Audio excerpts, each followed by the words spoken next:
The Great Dismal Swamp, a name that evokes images of foreboding and desolation, holds within its murky depths a hidden history, a testament to resilience and the enduring human spirit. Beyond the dense canopies and cypress-lined waterways, an extraordinary narrative unfolded, one of communities forged in the crucible of adversity. The Maroon settlements of runaway slaves and free blacks who sought refuge and freedom within the swamp's embrace. This is their story, a tale of defiance, survival, and the creation of a unique culture in the heart of a wilderness. The 18th and 19th centuries in the American South were defined by the brutal institution of slavery. For millions, life was an unending cycle of forced labor, violence, and the constant threat of family separation. Yet, even in the face of such dehumanization, the yearning for freedom burned bright. For many, escape was the only recourse, and for those in the Virginia and North Carolina tidewater regions, the Great Dismal Swamp offered a glimmer of hope. Spanning over 1 million acres at its greatest extent, the swamp was a formidable natural fortress.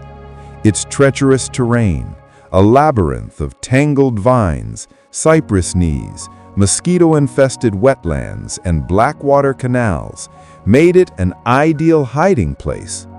European settlers, who viewed the swamp as a dangerous and unproductive wasteland, rarely ventured deep into its interior.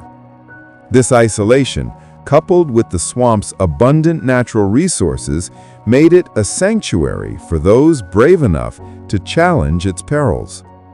The earliest inhabitants of these hidden communities were likely runaway slaves, often referred to as Maroons, a term derived from the Spanish cimarrón, meaning wild or untamed.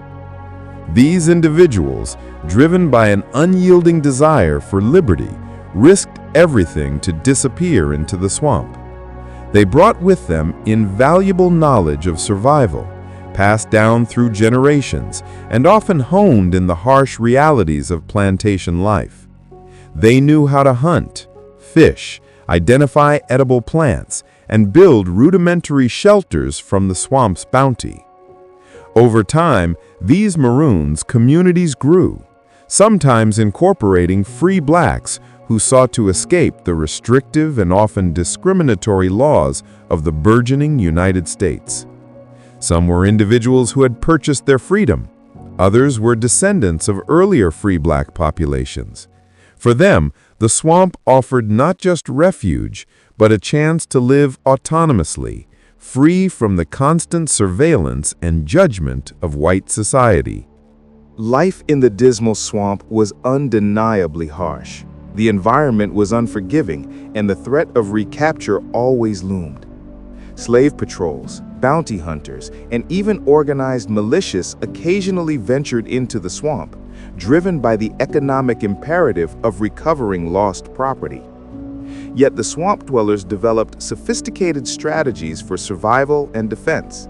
They created hidden trails known only to them, built dwellings on elevated mounds or islands within the swamp, and often employed lookouts to warn of approaching danger. Their knowledge of the terrain was their greatest weapon, allowing them to disappear into the dense foliage at a moment's notice. These communities were not merely places of hiding, they were vibrant, self-sufficient societies. They developed unique forms of governance, social structures, and cultural practices.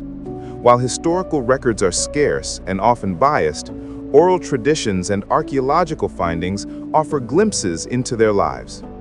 They farmed small plots of land on drier ground, cultivating corn, beans, and other crops. They hunted deer, bears, and various fowl, and fished the swamp's many waterways.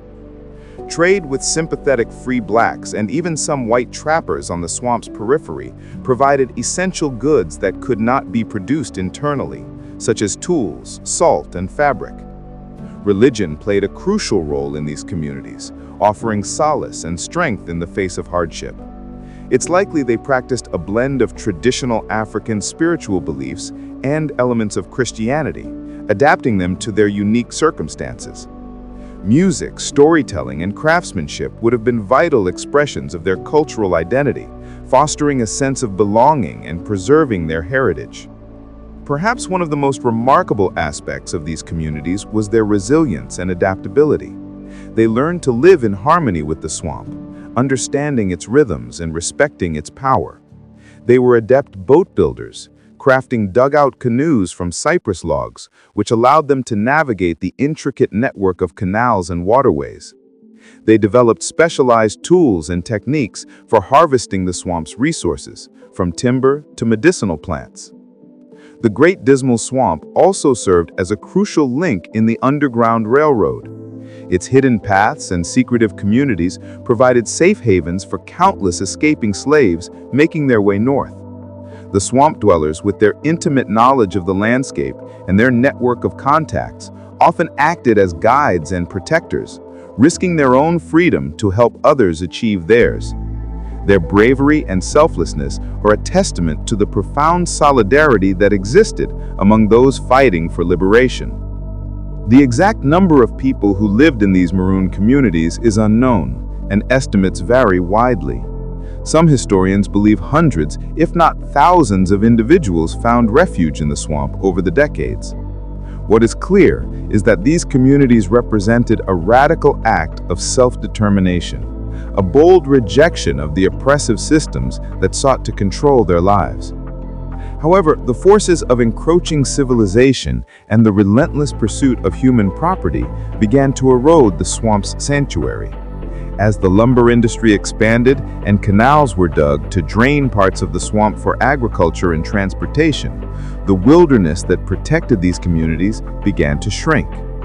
The Fugitive Slave Act of 1850 further intensified the hunt for runaways, making life in the swamp increasingly precarious.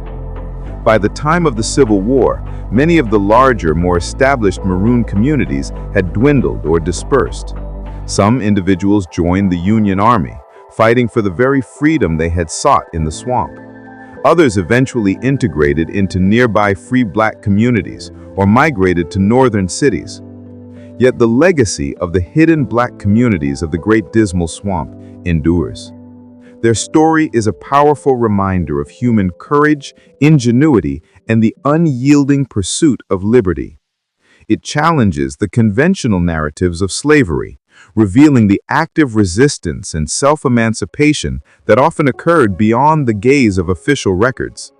Today, much of the Great Dismal Swamp is a national wildlife refuge, a protected area where the echoes of this hidden history still resonate. Researchers continue to unearth artifacts and study the landscape, piecing together the fragmented story of these remarkable people. Their homes may have been ephemeral, their lives lived largely outside the written records of the dominant society, but their spirit of defiance and their quest for a self-determined existence forged a unique chapter in American history. The Great Dismal Swamp, once a symbol of danger and despair, is now recognized as a sacred landscape, a testament to the resilience of those who dared to imagine and create a different world in its depths. It stands as a powerful monument to the hidden black communities who, against all odds, carved out spaces of freedom and autonomy, leaving behind a legacy that continues to inspire.